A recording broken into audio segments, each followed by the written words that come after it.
আমি সেই মানুষটি যে ভেতরে ভেতরে ভেঙে গেছি বহুবার, কিন্তু বাইরে থেকে কখনো কাউকে কিছু টের পেতে দিইনি।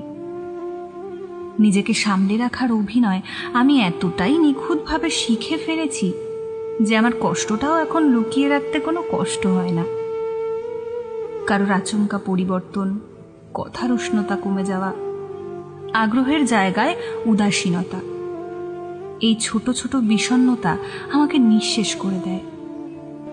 কারোর আছি বলাটা যখন ছিলামে রূপ নেয়, তখন আমি আর নিজেকে চিনতে পারি না।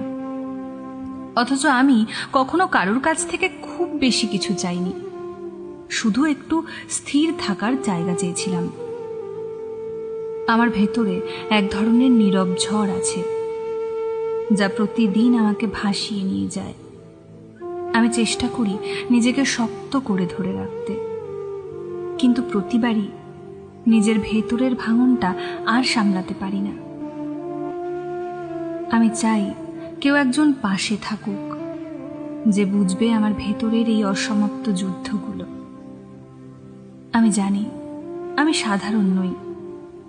আমার অনুভব, আমার প্রত্যাশা, আমার রাগ সবই হয়তো একটু বেশি, কিন্তু আমি প্রত্যেক দিন নিজেকে বদলে ফেলার চেষ্টা করি, তবুও কিছু বদলায় না।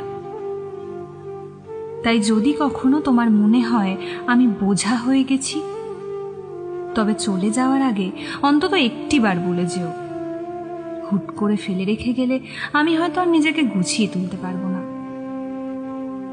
কারণ যাকে আমি আপন ভাবি, তার দেওয়া ফাঁকা জায়গাগুলোয় আমার সবচাইতে বেশি কষ্ট হয়।